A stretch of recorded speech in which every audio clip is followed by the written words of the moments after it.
A middle-aged woman died at home, and 20 years later, still no one knew who the murderer was.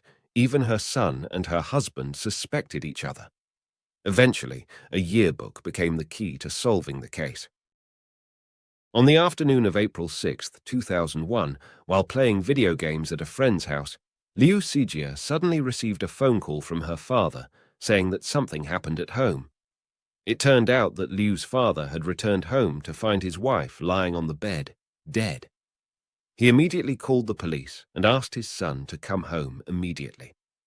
The police arrived at the scene and found the deceased lying on the bed with complete clothing, without any signs of sexual assault. There were obvious ligature marks on the neck, indicating that the death was caused by suffocation due to external force on the neck. The tools were these two ties. One tie was ripped when the killer strangled the victim, then the killer took another tie to strangle her until she died. Liu left home at 1 o'clock that afternoon, and his father returned home at 3:30, which means his mother was killed in just 2 hours. After further investigation, the police found that although the drawer of the dressing table in the master bedroom had been rummaged, none of the jewelry inside was missing, and there were no signs of burglary in the safe in the room. Other valuables in the home were also not missing. The scene wasn't messy, there was no sign of struggle, and after the crime, the killer had cleaned up the scene, leaving no biological evidence such as fingerprints. There was no sign of damage to the door, indicating that the victim opened the door and let the killer in. Therefore, the killer is likely someone the victim knew, or at least someone who made the victim less vigilant. There was a china teacup on the coffee table in the living room, indicating that the person who came was not a family member, but a guest. The tea in the cup was high-grade tea, not ordinary tea. This shows that the killer may be someone important or someone the victim respected. The killer had obviously used this cup, as the police found that the cup had been carefully wiped with a damp cloth. The first thought the police had was the people related to Liu's father. Because Liu's father was a very successful businessman and had a high reputation in the industry back then, could it be revenge that was caused by a business dispute? Liu's father decisively ruled out this possibility, as he had been in business for many years and never gave anyone his home address or home phone number, let alone allowed people to come over without notice. Next, the police began to investigate the social relations of the deceased. Although the victim was only 50 years old, she had already retired early and spent most of her time at home. However, she had a hobby of going to dance clubs to dance. She was outgoing and popular and always dressed up before going out. It can be seen that she was a rich woman by her dressing. So the police focused their investigation on the dance club she often went to and her dance partners.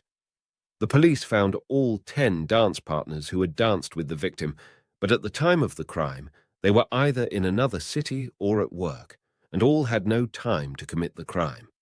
So they were eventually ruled out one by one. In the next 2 months, the police investigated 137 people related to the victim and her husband, but found nothing. At this time, the husband of the deceased, Liu's father, recalled a strange phone call before the incident. The day before the crime, a man called Liu's home and Liu answered.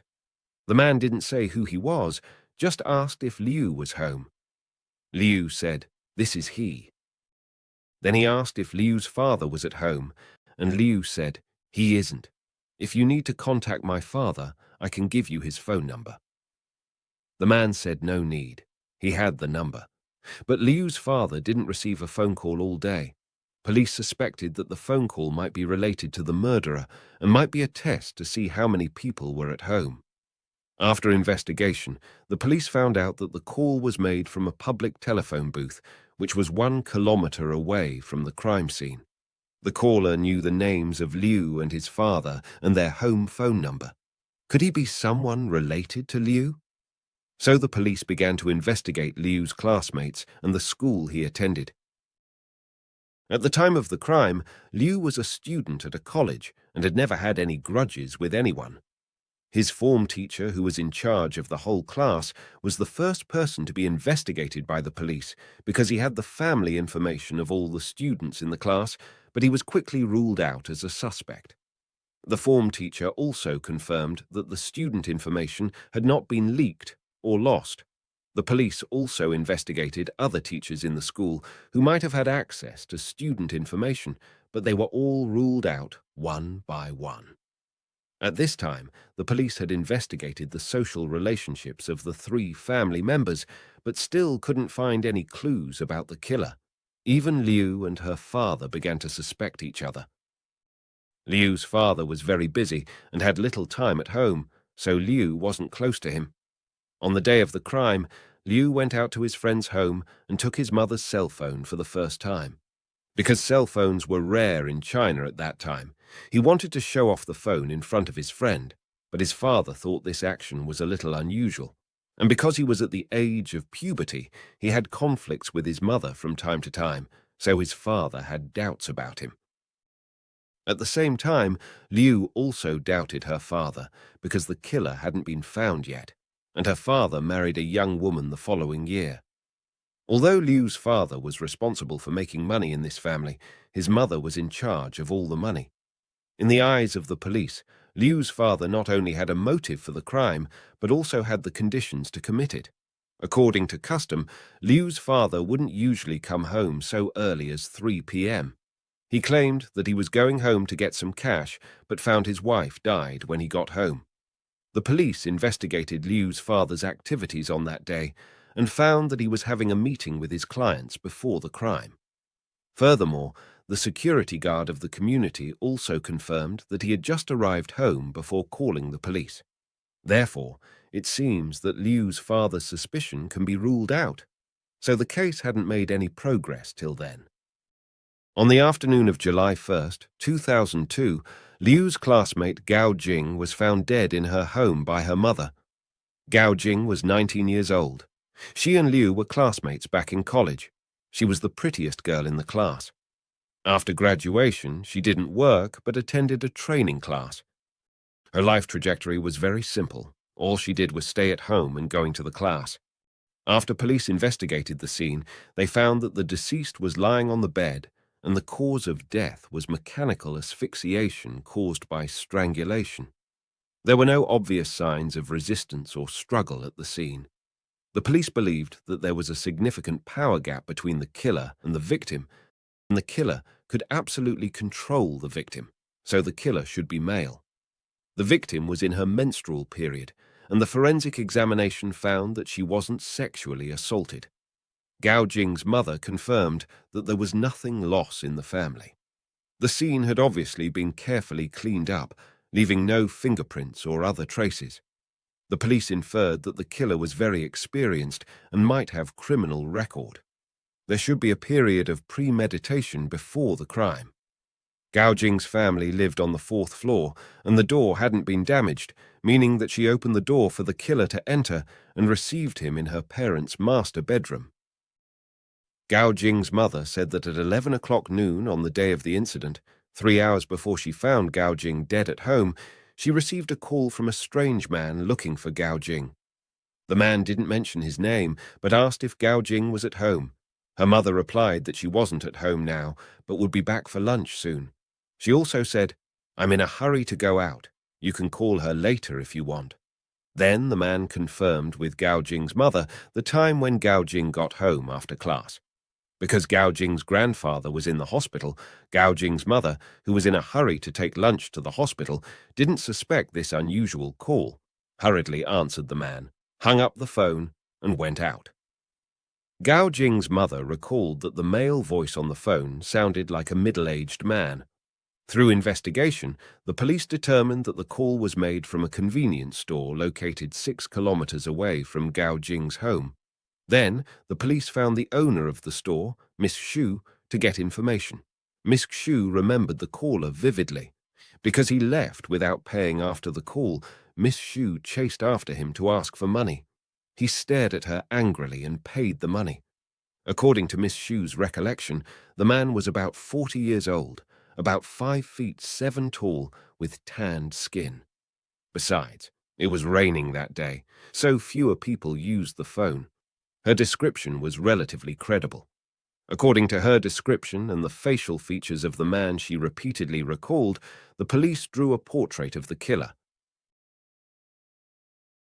Due to the high similarity between the two cases, the police immediately investigated the case of Gao Jing and the case of Liu's mother together. These two cases were likely committed by the same person. Both cases were related to the college. One of the victims was from this college, and the son of the other victim was also from the same college, and they were classmates.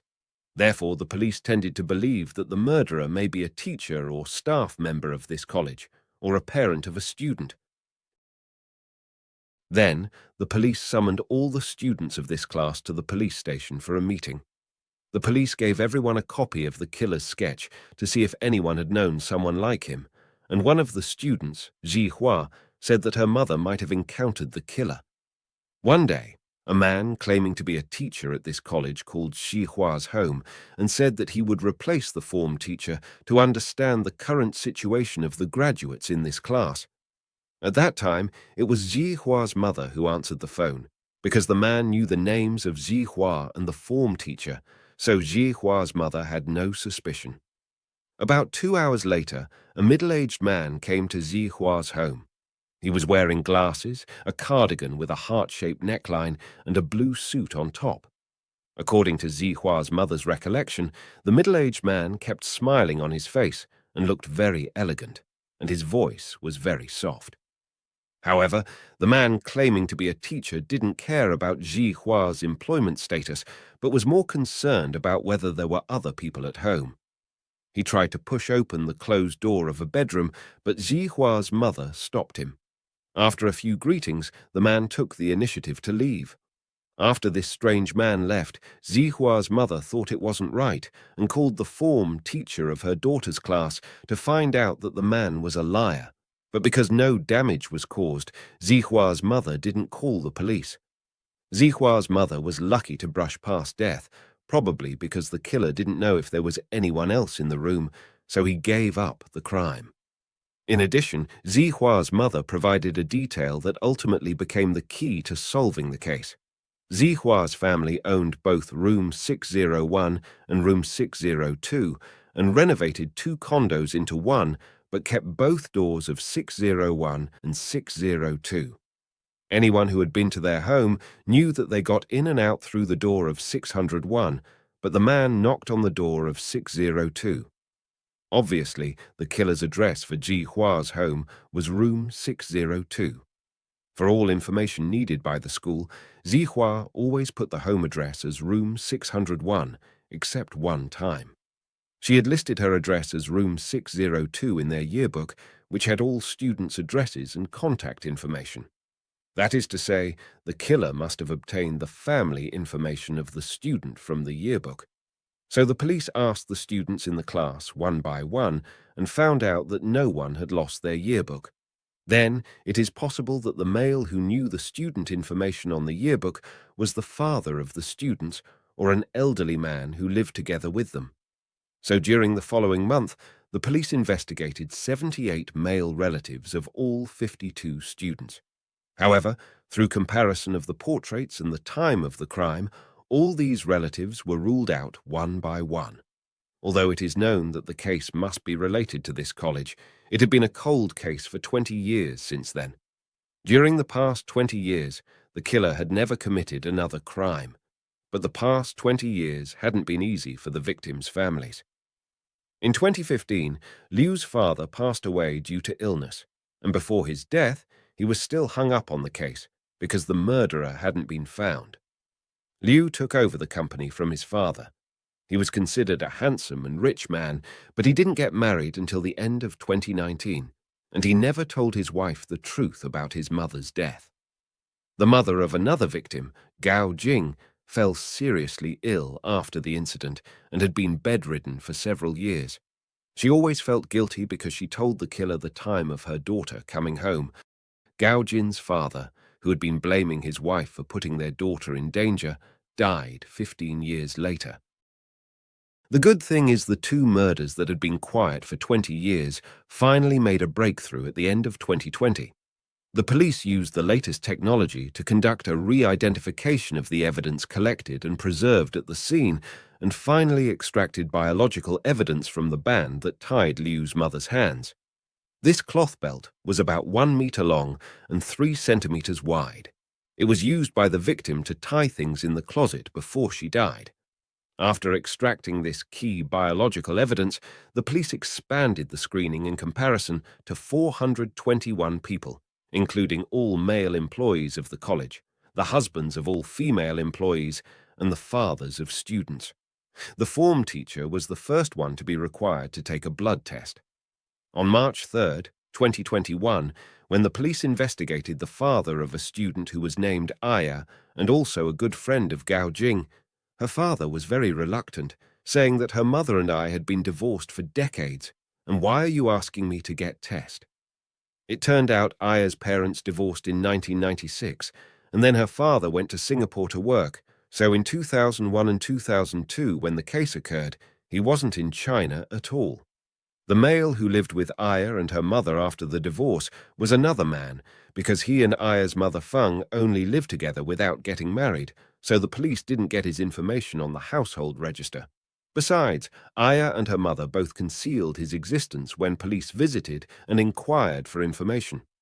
Later, according to Feng, she said she felt embarrassed about living together before getting married, so she didn't tell people about her man. This man, Aya's stepfather, was Yang Jianguo. In 2021, he was 67 years old and had cancer that year. He had a history of theft and fraud. He had been imprisoned 3 times. He and Feng were classmates in high school. Yang Jianguo, who had just been released from prison, contacted Feng, who was raising her daughter alone after divorce. The two quickly lived together. Feng said that he liked to watch porn, and she once found another woman in her home, so she broke up with Yang, but they got back together. In early 2001, before the incident, Feng had a major surgery and was unable to have sex afterwards. The police saw his picture and thought he looked like the sketch of the suspect. Obviously, Yang was a major suspect. Yang usually spent most of his time staying at Feng's home, while he also rented an apartment on his own. In the early morning of March 15th, the police went to Yang Jianguo's apartment and found blood all over the floor.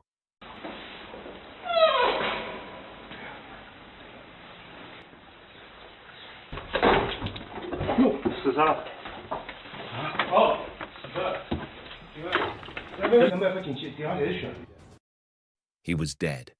No one expected that he would end his life right before the police found him. This is the last image of Yang before his death. Surveillance showed that in the afternoon of March 13th, he returned to his apartment alone and never came out again.